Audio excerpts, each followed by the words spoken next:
Bonjour, nous continuons avec la période D, la culture vivante, et nous allons nous approcher un petit peu de la philosophie avec un dialogue entre Karim et Anna.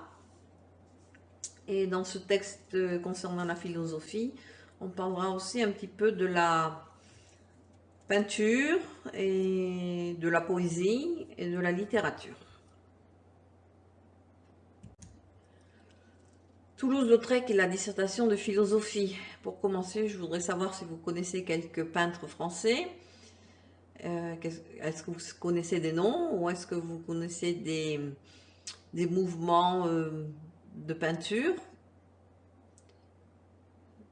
Qu'est-ce que ces peintres voulaient représenter? Et ensuite, je voulais savoir si vous connaissez des auteurs français. Est-ce que vous avez des noms là aussi?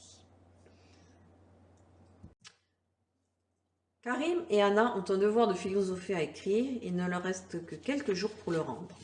Ils se connectent alors sur Internet pour en discuter. Karim, salut Anna. Anna, salut Karim. Karim, alors, tu as réfléchi à notre devoir? Anna, plus ou moins. Tu as le sujet exact avec toi? Karim, oui, le voici. L'art est-il une reproduction de la nature ou une invention? Tu as des idées? Anna, je crois qu'il faut commencer par réfléchir à des exemples. Moi, je pense aux écrivains réalistes comme Zola et Maupassant.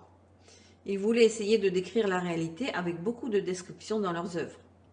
Karim, mais c'est impossible de décrire la réalité. Il y a toujours une vision subjective parce que l'auteur choisit son thème et met l'accent sur une certaine description seulement.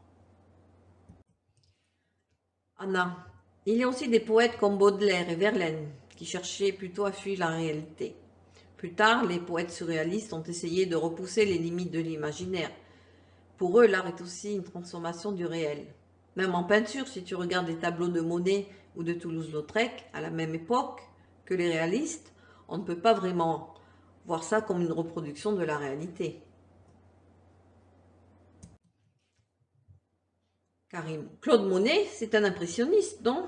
Anna, oui, et les tableaux impressionnistes essaient de reproduire une impression personnelle plutôt que de simplement copier la réalité.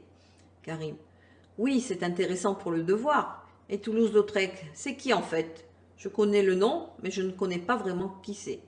Je ne le connais pas vraiment. Anna, c'était un peintre qui habitait à Montmartre et fréquentait beaucoup les cabarets du quartier, comme le Moulin Rouge. Karim, aujourd'hui il n'y a que des touristes au Moulin Rouge. Anna, oui, mais à l'époque, qu'on appelle la Belle Époque, c'était à Montmartre que se trouvaient les intellectuels et les artistes parisiens, et Toulouse-Lautrec était le prince des nuits parisiennes. Karim, et qu'est-ce qu'il peignait? Anna, il faisait beaucoup de portraits de femmes, d'hommes, beaucoup de nus aussi. Karim, alors c'était une copie de la réalité aussi, comme dans le réalisme. Anna, oui et non. Attends, je cherche des tableaux sur Internet. Ça y est. Tu veux le lien? Karim, oui. Tu peux me l'envoyer. Anna, c'est fait. Tu vois là, ce tableau de Goulu? Il a peint une femme réelle, une chanteuse qui a vraiment existé. Mais il n'a pas cherché à la reproduire exactement. Son art est aussi stylisé. Regarde le personnage au premier plan. C'est presque comme une caricature. Ce style, il le lui a donné en exagérant ses traits. Ça donne au personnage une autre dimension, je trouve. Oui, c'est vrai, j'aime bien, mais je crois que j'ai déjà vu ces tableaux. Des tableaux de Toulouse-Lautrec, je connais son style. Anna, oui, un des plus connus, c'est une affiche de concert d'un chanteur de l'époque. Tiens, il y en a même plusieurs. Je te les envoie. Karim, bien reçu. Aristide Briand, tu le connais? Anna, seulement les affiches. C'était un chanteur lui aussi. Tiens, j'ai trouvé un autoportrait de Toulouse-Lautrec. Il n'est pas très beau. Karim, j'ai trouvé une biographie. Il mesurait 1,50 m. Il avait beaucoup de problèmes de santé. À la fin de sa vie, il avait la syphilis. Peut-être parce qu'il était souvent dans les bordels. Anna, oui. Il a fait beaucoup de tableaux de prostituées. Il les leur donnait pour les payer? Anna, je ne crois pas, mais il aimait les milieux décadents et il aimait peindre les femmes. Regarde ce tableau de danseuse du Moulin Rouge qui danse le cancan. Il y a beaucoup de mouvement et d'énergie, mais en même temps, on peut voir de la tristesse dans les visages. Karim, c'est vrai, mais je crois qu'on a un peu oublié notre devoir. Je ne vais jamais arriver à écrire à temps. Je vais demander à la prof si je peux le lui rendre un peu plus tard. Anna. Moi, je n'oserais jamais le lui demander, elle est trop sévère. Karim. Avec moi, elle est plutôt sympa. Puis toi, tu n'en as pas besoin. Tu es super forte en philo. Tu vas encore avoir la meilleure note. Anna. Je suis pas trop sûre de ça. Karim, on verra bien. En tout cas, maintenant, on est des experts de Toulouse-Lautrec. Enfin, pour terminer, je vous demanderai de répondre aux questions sur le texte. 1. Quel est le sujet de devoir de philosophie? 2. Que voulaient essayer de faire les écrivains réalistes? 3. Que voulaient essayer de faire les poètes réalistes?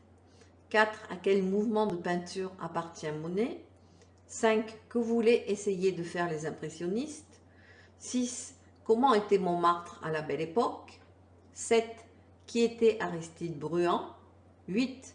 Comment sont les danseuses du Moulin Rouge? 9. Et vous, que savez-vous du réalisme et de l'impressionnisme? 10. Connaissez-vous des auteurs ou des artistes norvégiens qui ont incarné le réalisme et l'impressionnisme? Merci et à bientôt. Au revoir.